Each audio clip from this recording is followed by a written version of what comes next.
to College Football Playoff Top 25, presented by Verbo. From the floor in Madison Square Garden, we are moments away from the latest rankings from the College Football Playoff Selection Committee. We know we're going to have a little bit of a shakeup at the top after Oklahoma knocked off Alabama. So how will this bracket look? We'll show you what it would look like based on the rankings that will be coming up exclusively in a matter of moments. The committee's also had a bit of a shakeup. A new chair in Hunter Yurachek. He will join us to talk about their rankings right after this. Welcome back to College Football Playoff Top 25, presented by Verbo. An abbreviated rankings revealed tonight. Reese Davis, Joey Galloway, and Greg McElroy. Duke and Kansas coming up as soon as we're finished. So it's going to be a new College Football Playoff Top 25 rankings coming up in a matter of moments. What are you expecting? What are you most looking forward to? I'm looking forward to seeing number 20, 21, 22, 24, and 25 all lost. I've been looking for the little guy. USF was the only Group of 5 ranked team, and they actually lost also. So if the Group of 5 doesn't get into that last 5 spots, Reese, I don't know when they ever will. Yeah, it's the G5 race is wild. Everybody lost. I'm glad you're taking up for Booger. Booger's not here. Yeah, I'm looking for the little guy. I like it. It's about 7 to 10 right now. We know what the top 6 is going to look like. It's very likely. We know exactly what we can probably tell you 1 through 6 exactly what they're going to be. 7 through 10. We know what the 4 teams are likely to be. What's the order? Between Alabama, Oklahoma, Oregon, and Notre Dame. Probably saying, well, why does it matter? They're all in the field because the difference between 7 and 8 at home in the first round versus 9 and 10 who will have to go to those teams 7 and 8 in the first round of the playoffs. And also, I'm looking to see how close Miami is to Notre Dame and whether head-to-head eventually will come into play. So, as a reminder, this is how the playoff works. 12 teams in. The 5 highest-ranked conference champions. It does not matter which conference you come from. 5 highest-ranked, then the next 7 highest-ranked teams. As Greg alluded to, top 4 get byes, and then 5 through 8 will get to play at home. So the selection committee had a little bit of a change. Hunter Yurachek is now the chair. Mac Rhodes stepping down. They also added Mark Harlan from Utah, the AD. So they have 12 members voting. And now we get to see them when you do. College Football Playoff Top 25 presented by Verbo. This is 25 through 21. So Tulane, out of the American, is number 24. Presume they're going to be the highest-ranked team out of the group of 5. They still have to win the American Championship in order to get in. Illinois back in the field along with Missouri. Let's look at the next group of 5. Number 20, the Tennessee Volunteers. Now, Virginia's 9-2. Virginia has a great opportunity to play in the ACC championship game against Georgia Tech.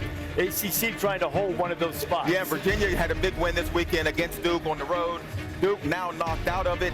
The ACC is still wide open. There's still no clean-cut path for anyone to get in, but it looks like right now Virginia, Georgia Tech are the best chances to play. It also tells us right here, we have kind of wondered, can Texas still get in? It's a 3-loss team given the strength of schedule and who they lost to. With a 7-spot drop, it's not looking like they're going to have enough firepower to possibly get into the top 12 as an at-large, even though that last game against Texas A&M, a win against them, top 3 opponents still probably won't be enough to get them in the field. And remember, Greg, as far as getting to the field at the at-large, you probably have to get to number 10. Texas' problem is not number of losses, it's how they've played. And they're sitting there at number 17. Let's go to number 15. At number 15, up a couple of spots, USC. They're at Oregon. The Trojans have a chance to really put some pressure on the committee and try to get in the field. And we've talked about, does Oregon have any room to slip up? This could be the week that they do. It'll be interesting if USC can go on the road and beat Oregon. We expect USC to move up. At number 14, the Vanderbilt Commodores. Vanderbilt might be one of those teams that's experiencing a ceiling right now. They lost on the road at Alabama, the road at Texas. See if they can have some chaos in front of them. How about number 13? There is Miami. 2 spots up and inching closer to maybe this head-to-head carrying the day with the win early against Notre Dame. Now, I want you to notice something. Miami is the highest-ranked ACC team. But if 2 conference losses, and it is a long shot for them to get into the conference title game and win an automatic bid as the highest ranked conference champion, they almost certainly have to get into the field as an at-large, but we'll see how it all goes. Utah, another ceiling-type team, it feels like, but inching up a spot, hoping that maybe things will fall their way at number 11. BYU, who won by a field goal against Utah, the Cougars' only loss on the road at Texas Tech, and sitting there at 11. Now, when you think about an ACC team needing to get into the field, group of 5, cut line is between 10 and 11. So let's look at the top 10 of the latest rankings, college football playoff. At number 10, Alabama, after the home loss to Oklahoma, falls all the way to the cut line at number 10. And you kind of expected Alabama to be in this spot because Oklahoma will be above them since they got that head-to-head win. It'll be really interesting if they get into the SEC championship game. For some of these teams, there's still opportunity for movement. How about number 9? Fighting Irish of Notre Dame. Now, Notre Dame has head-to-head over USC, who's just lurking. They've got head-to-head over Miami. How this all plays out among those teams, Greg, is really fascinating. And this might be the ceiling for the Irish, too. I mean, you referenced that a moment ago with Utah. With 2 games remaining on their schedule against 2 teams that are a combined 6 and 14, they're not going to be able to strengthen. They're kind of at the mercy of what happens in front of them. So if teams in front of them lose, a la Oregon to SC, that's how Notre Dame can host. But right now, it's looking like they're going on the road week 1 to the playoff. Number 8. Oklahoma moving all the way up to number 8 after winning in Tuscaloosa. So the Sooners in really good shape. Again, not likely to play in the SEC championship game. And Oklahoma, though, is really good spot if they can take care of their business in the last year regular season. And I think the committee is kind of rewarding Oklahoma for those 2 losses, knowing their quarterback was not at 100%. So I feel like they're kind of boosting them a bit, maybe not evaluating them as strongly with what they did in October with a hurt Batir. Number 7.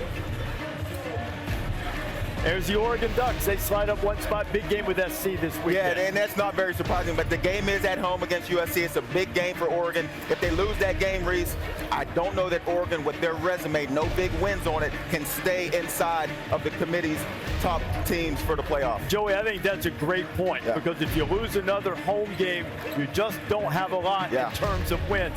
Really good football team, really big game for the Ducks on Saturday against the Trojans. Number 6. Hotty toddy. Ole Miss might be in as good a shape as anybody. They'd love to win the SEC. They'd love to go to the championship game. They play Mississippi State. Stay out of the SEC championship game. Stay right there. Why play the extra game? You know, if not for the whole coaching thing with Ole Miss, it would just be boring for the Rebels right now. They probably have a home game locked up. Everything's looking good. Number 5, Texas Tech up a spot and 1 spot away from getting a bye. Although I bet in Lubbock, they would just prefer to stay right there and have that first home playoff game. At least the fans would anyway. Yeah, that 5 spot very coveted given how up and down the G5's been all year. But remember, they're in the Big 12 right there. You see what they do. The G5, as Greg alluded to, will be a 5-12 and almost certainly either against the ACC or a group of 5 champion. At number 4, this is going to be Georgia. Georgia seems like it's playing its best ball. They really put a spanking on Texas. They really did. And for 2 weeks in a row now, they've played 4 quarters. There was a concern about the way they started games. 2 weeks in a row, really good early. Okay, let's go 3-2-1. We know how this is going to look. At number 3, Texas A&M was down by 1 million at halftime. They came back and beat South Carolina. Indiana's rolling, only 1 more game in the old Oaken bucket, and the Buckeyes once again sitting on top. So nothing real number crazy 1. about So based on these rankings, it's not a projection, just based on the rankings, this is how everything would look. You see Ohio State, Indiana, Texas A&M, Georgia getting the byes. Tulane would be the last team in the field. And remember, the Miami is there based on the current rankings. But that would be the spot for the ACC champion. Can't emphasize that enough. That Miami almost certainly has to get into the field as an at-large. So what's your reaction to this? Well, as we talked at the beginning of the season, and you start to divvy up these seeds and who's going to get picks into this college football playoff, it now looks like, judging by this, the SEC is set to get 5, which means somebody isn't getting 1. ACC is not looking real strong in this. And then Reese, Miami's sitting at the 11th seed. that's really just a placeholder for now. You know what I mean? Like, but an opportunity to move up for them. They fit. For sure. And the big thing for me is, my goodness, man, a close loss, -3 turnovers at home. You lose by 2, you miss a field goal, and you drop 6 spots. So the precedent now, with what they just did to Alabama, if you're Oregon, if you're a team that messes around, if you're Ole Miss, you better win out. I mean, you don't want to take any chances because of 6 slots. I think Alabama may lose again the to 6th Auburn spot and or not the even 7th make the spot playoffs. would have you out of the field, and the committee just did it to Bama, so they'll do it to you. You know, that's it's really interesting the too. Egg They Bowl, make you where stack Lane them up Kiffin's in gonna order. leave, so My guess we'll see is how that you focused they go are. what 6 through 10, and it's really close to that. close. That's No doubt. that's my guess anyway.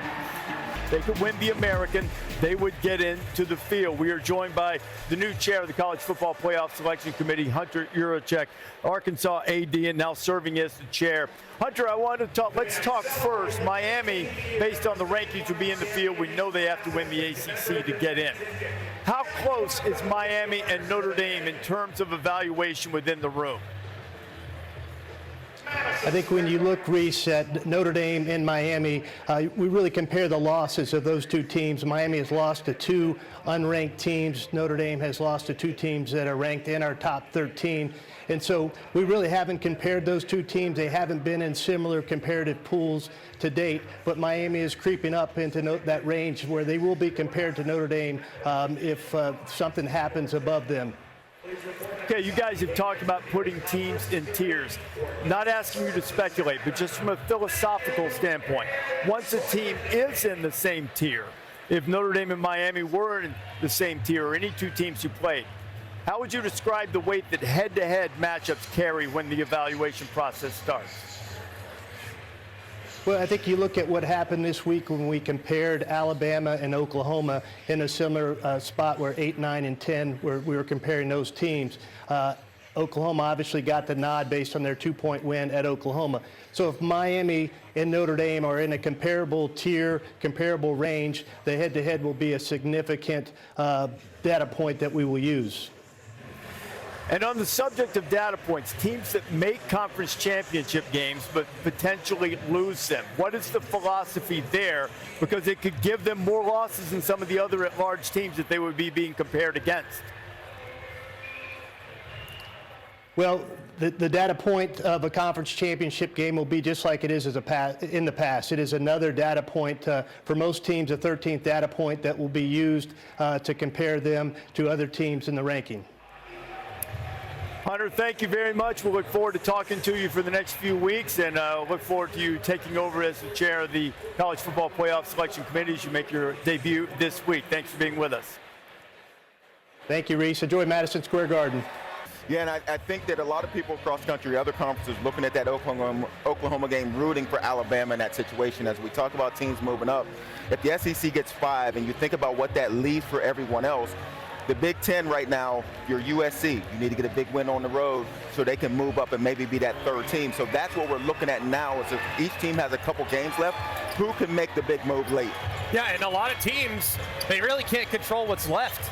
For example, Miami, desperate to try to find a way into the conversation, to that pool of comparison with Notre Dame.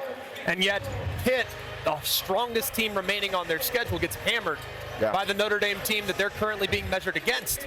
So now you have a point of comparison. Well, if Miami looks at the Notre Dame Pitt game, well, we now have to beat Pitt by 40. And because Notre Dame to knock off Georgia Tech. Exactly, and for Pitt to knock off Georgia Tech. So there's a lot of things here. I think the most interesting aspect of how we're going to evaluate these teams going forward. If you make your conference championship game, for example, let's use Alabama for example. Alabama beats Auburn, punches their ticket to the SEC. They can only strengthen their resume, I think, on Conference Championship Saturday. They can't be penalized for having to play against a team. If you get blown out. If you get blown out, you get could. blown out. So that, I think, will be 100%. But that's, I think, a very interesting conversation to start having, because if those teams are that playing a title game and they're sitting at 10, playoff. you might be in a pretty tricky spot in the event that you don't win that And that game. was a good question, and I don't know that people understood. Like, if you play in that championship game, like, say you're Utah, you're watching BYU play Texas Tech. If BYU loses that game, it's not going to bump you down below Utah because they still have the head-to-head. So now it's an extra point. You know, what I mean? we actually should point this out. That's not a rule. It's not. I mean, it's not a guarantee. Yeah. It's just what our evaluation It's the way they're should looking be, at it, yeah. and it is likely the indication from the committee, likely how they will look at it. But you rightly pointed out the extenuating circumstances if you go to that championship game and get housed. And that might change the calculus just a little bit. This guy can change the math in a hurry. Cameron Boozer about to lead the Blue Devils against Kansas. It's coming up next from Madison Square Garden.